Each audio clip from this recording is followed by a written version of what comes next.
System chapter की last video है ये हमारी, जिसमें हम लोग इकोलॉजिकल पिरामिड्स या फिर एटुलियन पिरामिड्स के बारे में डिस्कस करेंगे। इकोलॉजिकल पिरामिड्स मींस इकोसिस्टम को रिप्रेजेंट करने के लिए हम लोग जिस स्ट्रक्चर का यूज़ करते हैं वो एक पिरामिड शेप स्ट्रक्चर होता है, जिसको चार्ल्स एटलॉन ने बनाया था, जिस वजह से इसको हम लोग एटुलियन पिरामिड्स बोलते हैं या फिर क्या बोलते हैं, इकोलॉजिकल पिरामिड बोलते हैं।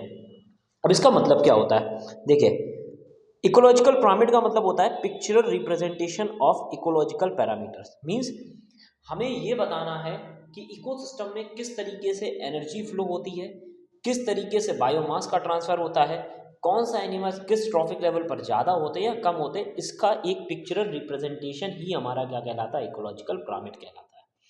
जैसे किसी भी इकोसिस्टम में या तो हम उसके नंबर के बेसिस पर बताएंगे, नंबर ऑफ ऑर्गेनिज्म, या तो बायोमास के बेसिस पर बताएंगे, या एनर्जी कैसे ट्रांसफर हो रही है हर एक डिफरेंट ट्रॉफिक लेवल्स में एक फूड चेन में, इसी को रिप्रेजेंट करना ही हमारा क्या होता है, इकोलॉजिकल पिरामिड्स। ये आइडिया चार्ल्स एटलॉन ने 1927 में दिया था, इसी वजह से इनको हम लोग एटुलियन पिरामिड्स बोलते हैं। ये पिरामिड्स कैसे हो सकते हैं, या तो अपराइट सीधे होंगे, या तो उल्टे होंगे इन्वर्टेड होंगे, या तो कैसे होंगे हमारे स्पिंडल शेप। स्पिंडल शेप कुछ इस तरह का होता है जिसमें बीच में बाहर उभरा हुआ रहता है, ना कि अंदर साइड। तो आप याद रखिएगा, कभी भी ये स्पिंडल शेप नहीं होता है, गलती से आप बिल्कुल मत बनाइएगा इसको। उसके बाद हम बात करते हैं कितने टाइप्स के इकोलॉजिकल पिरामिड्स होते हैं या फिर पैरामीटर्स होते हैं। तो हमने देखा सबसे पैरामीटर जो सबसे पहला होता है वो नंबर के बेसिस पर होता है। हमने क्या किया, नंबर के बेसिस पर पिक्चरल रिप्रेजेंटेशन करना मींस एक ट्रॉफिक लेवल में हमको ये बताना कि प्रोड्यूसर लेवल पर कितने ऑर्गेनिज्म ज़्यादा है या कंज्यूमर लेवल पर ज़्यादा है, तो हम नंबर ऑफ ऑर्गेनिजम्स देख रहे हैं हर एक ट्रॉफिक लेवल पर, तो इन्हीं का अरेंजमेंट दिखाना ही हमारा क्या है, pyramid of number. Pyramid of number हमेशा स्ट्रेट होगा ये कोई ज़रूरी नहीं है, लेकिन होता लगभग लगभग कैसा है, हमेशा स्ट्रेट। हमने क्या किया, तीन इकोसिस्टम का इसमें एग्जांपल ले रहे हैं, किसमें, pyramid of number.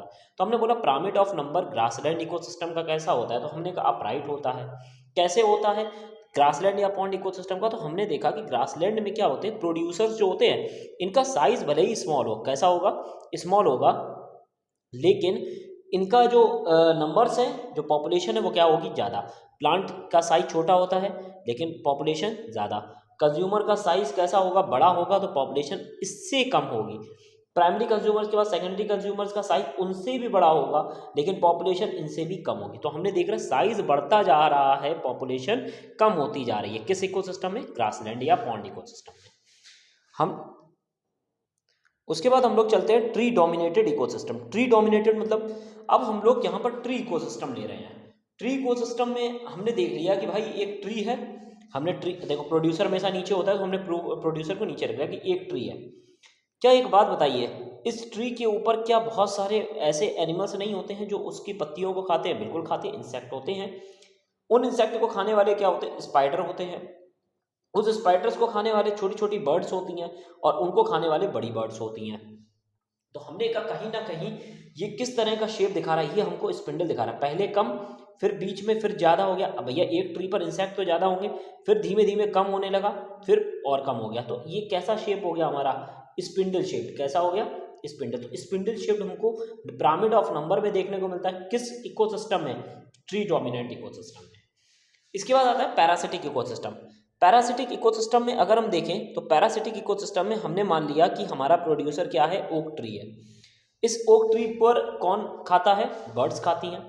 In birds के ऊपर पैरासाइट की फॉर्म में कौन रहता है, लाइक्स और बग्स रहते हैं। इनको कौन खाने का काम करता है, बैक्टीरिया। जब ये मर जाते हैं तो इनको बैक्टीरिया, फंजाई या एक्टिनोमाइसीटीज वाले जो है वो खाते हैं।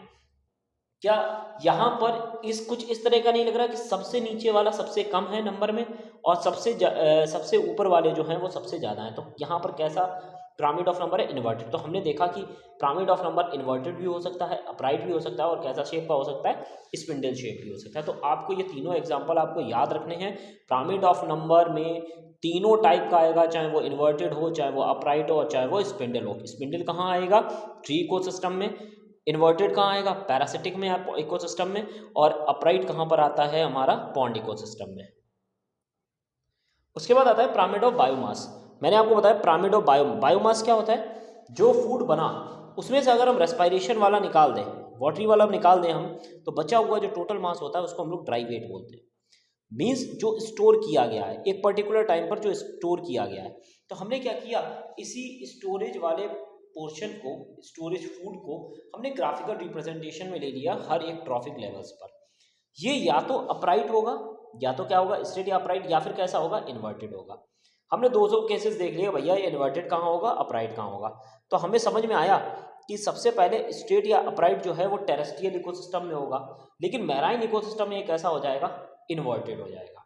कैसे, प्रोड्यूसर ने फूड बनाया, कितना बना, 1000 किलोग्राम, इसका ट्रांसफर कर दिया, 10% ही ट्रांसफर हुआ, प्राइमरी कंज्यूमर में पहुंच गया। इससे 10% ट्रांसफर हुआ सेकेंडरी में, सेकेंडरी से ट्रांसफर हुआ तो कहाँ पहुंच गया, टर्सरी में। क्या बायोमास घट रहा है, बिल्कुल घट रहा है। अगर घट रहा है तो सबसे ज़्यादा कहाँ है, प्रोड्यूसर लेवल पर, उसके कम प्राइमरी कंज्यूमर, फिर सेकेंडरी। तो जब घट रहा है तो कैसा शेप हो गया, स्ट्रेट या फिर क्या हो गया, अपराइट हो गया।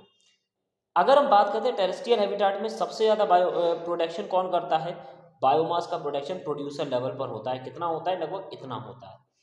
अब हम मैराइन या एक्वेटिक हैबिटाट की बात करते हैं। भाई मैराइन या एक्वेटिक हैबिटाट में प्रोड्यूसर का काम कौन करता है, फाइटोप्लैंक्टन। फाइटोप्लैंक्टन बहुत छोटे छोटे होते हैं, और बहुत छोटे छोटे भले ही उनके नंबर ज़्यादा हों, लेकिन जब उनको इकट्ठा करेंगे तो उनका बायोमास कैसा होगा, कम होगा। उससे ज़्यादा बायोमास किसका होता है, प्राइमरी कंज्यूमर्स का। उनसे ज़्यादा बायोमास किसका स्टोरेज होता है, सेकेंडरी कंज्यूमर्स। तो सेकेंडरी इनमें क्या होता है, बायोमास के अकॉर्डिंग इनका जो पिरामिड बनता है कैसा बनता है, इन्वर्टेड बनता है। लास्ट जो हमारा पिरामिड आता है ये हमारा होता है पिरामिड ऑफ एनर्जी। कौन सा होता है, pyramid of energy. Pyramid of energy में हम लोग ये देखते हैं कि एनर्जी को कहाँ से ट्रैप किया गया था और एनर्जी को कहाँ से कहाँ ट्रांसफर किया जाता है।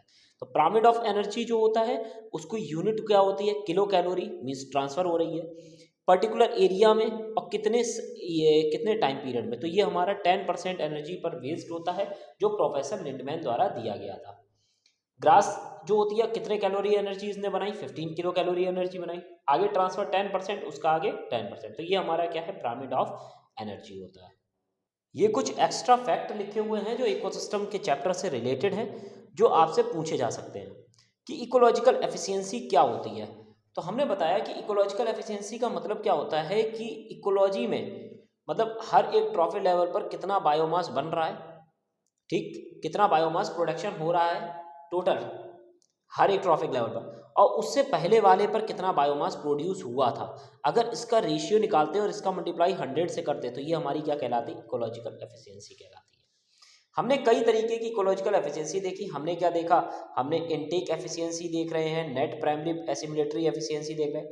इनटेक एफिशिएंसी का मतलब क्या हो गया, हर एक ट्रॉफिक लेवल पर कितनी ली गई है और पिछले लेवल पर कितना बायोमास प्रोडक्शन हुआ था, ये अगर निकालते हैं तो ये क्या है, इनटेक एफिशिएंसी है। एसिमिलेशन का मतलब होता है यूज, प्राइमरी प्रोडक्टिविटी कितनी हुई थी, कितना फूड लिया गया, इसका रेशियो जब हम निकालते हैं तो क्या आती है हमारी, एसिमिलेटरी एफिशिएंसी। इसको आपको याद करना पड़ेगा। नेट प्राइमरी एफिशिएंसी क्या होती है, जो प्राइमरी प्रोडक्टिविटी निकाली गई थी, मीन्स जो प्लांट ने प्राइमरी प्रोडक्टिविटी बनाई है रेस्पिरेशन के बाद, अपॉन क्या कर देंगे, ग्रॉस प्राइमरी प्रोडक्टिविटी, टोटल कितनी बनी है। ये हमको बताता है कि जैसे हमने आपसे बोल दिया कि रेस्पिरेशन में इतना खर्च हुआ, बना कितना था, हमने बोल दिया बना जो था वो हमारा ग्रॉस प्राइमरी प्रोडक्टिविटी। अगर इन दोनों का रेशियो निकालेंगे तो यही रेशियो हमारा क्या कहलाएगा, नेट प्रोडक्शन निकालेगा। फोटोसिंथेसिस एफिशिएंसी क्या होती है, जो टोटल बना है प्लस कितना रेडिएशन आया है सोलर एनर्जी से, इसको हम लोग क्या बोलते हैं, फोटोसिंथेटिक एफिशिएंसी। तो ये पूरे चैप्टर से रिलेटेड जितने भी टॉपिक्स हैं, जो भी पॉइंट्स हैं, वो आपको क्लियर कर दिए हैं इकोसिस्टम से। Thank you.